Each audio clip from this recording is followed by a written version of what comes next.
Hello! Viime viikolla jatkui taas yliopisto-opinnot joululoman jälkeen ja oli aika palata taas ihan tavalliseen arkeen. Toi paluu ei ehkä ollut ihan niin mutkaton kuin mä olin ajatellut. Alkuviikosta mulla meni itse asiassa tosi hyvin. Mun unirytmi pysyi kasassa, koska mä olin ollut töissä aikaisemmin silloin viikonloppuna. Tai jotenkin ne yölliset valvomiset sit vaan taas tuli kuvioihin ja loppuviikkoa kohden mulla meni sit vähän ehkä huonommin.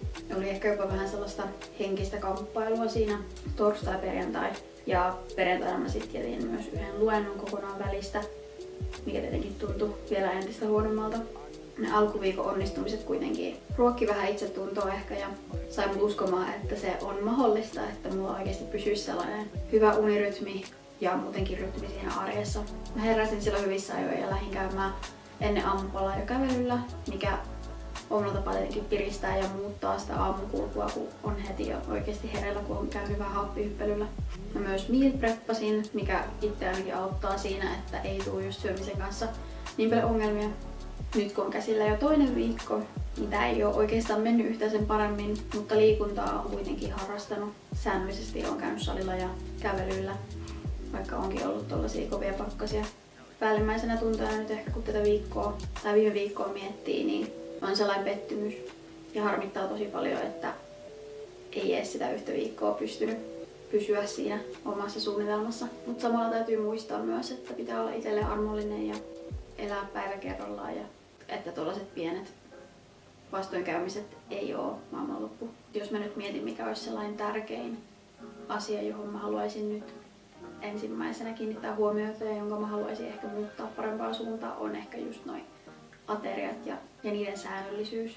Tuollaiset päätökset myös vahvistaisi vähän sitä itsehillintää, mikä on itsellä ton syömisen kanssa eritoten ollut aina aika haastavaa.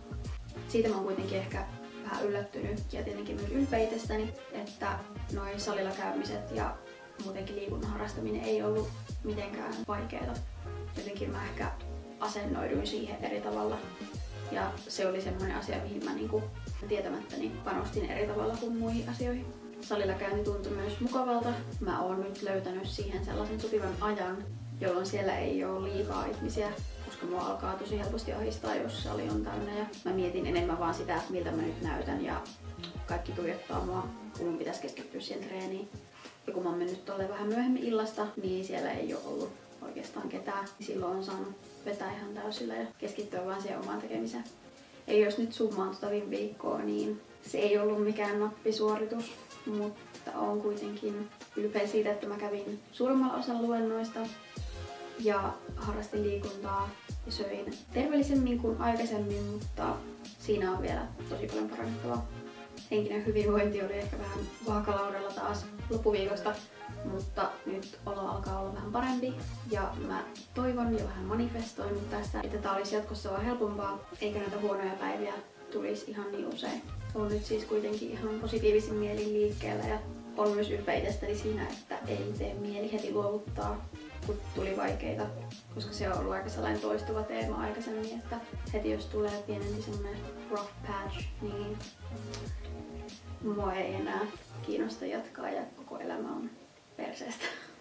Aina välillä kun mä mietin tällaisia asioita, mitkä mulle itselle tuottaa hankaluuksia, mä myös mietin sitä, että onko tää tosi paljon kytkeytynyt siihen, että mä oon mun perheen ainut lapsi, mutta mä toivon, että se on semmonen asia kuitenkin, johon mä pystyn vaikuttamaan ja pystyn oppimaan ja kasvamaan ihmisenä. Mutta jatketaan näillä yllättävän positiivisilla fiiliksillä eteenpäin ja puristetaan vielä kaikki voimat tähän loppuviikkoon, että päästään viettämään viikonloppua.